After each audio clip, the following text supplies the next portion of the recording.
1985년 9월 22일 일요일 아침이야. 뉴욕 센트럴 파크가 내려다 보이는 아주 호화로운 플라자 호텔 4층의 한 비밀 회의실. 방 안에는 담배 연기가 자욱하고 세계 경제를 쥐락펴락하는 미국, 영국, 프랑스, 독일, 그리고 일본의 재무장관들이 모여 있어. 분위기는 아주 팽팽해.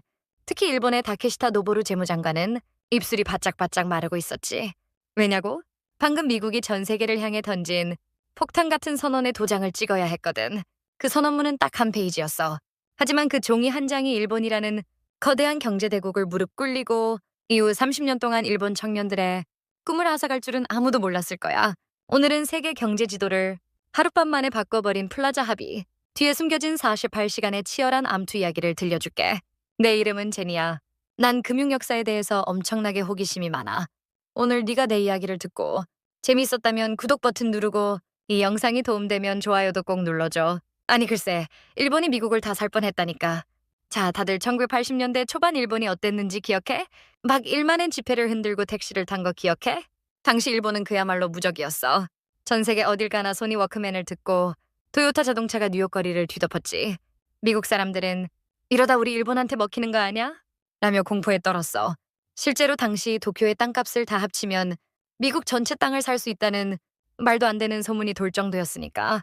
반면 미국은 어땠을까? 쌍둥이 적자 재정 적자, 무역 적자에 허덕이며 비실비실 대고 있었어. 미국 물건은 비싸서 안 팔리고 일본 물건은 싸고 질 좋아서 불티나게 팔렸지. 여기서 수학적으로 딱딱 보여줄까? 당시 환율은 1달러에 약 240엔 정도였어. 미국 입장에선 환율 때문에 일본 물건이 너무 싸게 들어오는 게 눈에 가시였던 거야. 그래서 미국의 제임스 베이커 재무장관이 칼을 뽑아들어. 야, 안 되겠다. 다들 뉴욕으로 모여봐. 플라자 호텔의 48시간 일본 재무장관의 눈물. 회의는 철저히 비밀리에 진행됐어.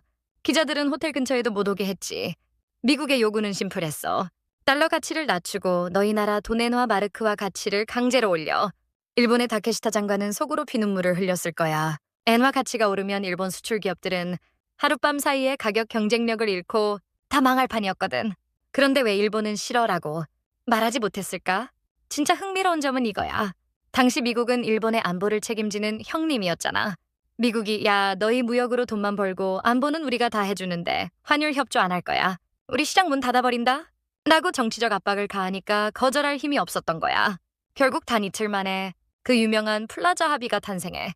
합의 내용은 충격적이었어. 중앙은행들이 시장에 개입해서 달러를 팔아치우기로 한 거지.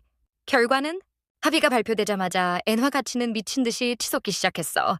1달러 240엔이었던 환율이 불과 1년 만에 150엔대로, 나중에는 120엔까지 떨어져 버려. 엔화 가치가 2배나 뛴 거야. 버블의 축제, 그리고 잃어버린 30년. 자, 여기서부터 비극이 시작돼. 수출길이 막힌 일본 기업들이 아우성을 치니까 일본 정부는 경기를 살리겠다고 금리를 바닥까지 낮춰버려. 시중에 돈이 넘쳐나기 시작했지. 사람들은 그 돈을 들고 어디로 갔을까? 맞아, 주식과 부동산이야. 당시 말도 안 되는 풍경을 묘사해줄게. 도쿄 긴자의 땅 한 평이 수십억 원을 호가하고 직장인들은 퇴근할 때 택시를 잡으려고 1만 엔 약 10만 원짜리 지폐를 흔들었대. 잔돈은 됐소 라면서 말이야. 진짜 바보 같지? 근데 그게 영원할 줄 알았나 봐. 1990년 거품이 펑 하고 터졌어. 주가는 반토막이 나고 부동산 가격은 폭락했지. 이때 시작된 불황이 우리가 흔히 말하는 잃어버린 30년이야. 여기서 잠깐, 독일은 어땠냐고? 독일 당시 서독도 마르크와 가치가 같이 올랐거든. 그런데 독일은 일본처럼 부동산에 몰빵하지 않았어. 대신 기업들이 기술력을 더 높여서 환율의 파고를 넘었지. 반면 일본은 돈 잔치에 취해버린 거야. 현대의 우리 지갑과 무슨 상관일까? 제니야, 이건 옛날 일본 이야기잖아. 나랑 무슨 상관이야? 라고 묻고 싶지. 사람들이 진짜 모르는 게 뭐냐면 환율은 단순히 여행 갈 때 환전하는 숫자가 아니라 강대국들이 휘두르는 가장 무서운 경제적 핵무기라는 사실이야. 요즘 미중 무역전쟁 뉴스 보면 환율 조작국이라는 말 자주 나오지. 미국이 중국한테 너희 위안화 가치 억지로 낮추지 마 라고 압박하는 거. 이거 1985년 플라자 호텔에서 일본한테 했던 거랑 소름 끼치게 똑같아. 강대국들의 룰 세팅, 자기들이 불리해지면 게임의 법칙 환율을 바꿔버린다. 경제 주권 환율을 결정할 힘이 없으면 한 국가의 30년 부가 하룻밤 사이에 증발할 수 있다. 진짜 소름 돋지 않아?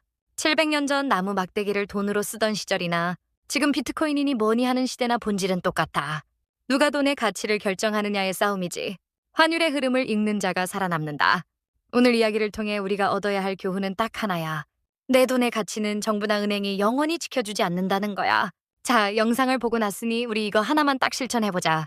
오늘 당장 내 포털 사이트 검색창에 $1 환율을 쳐봐.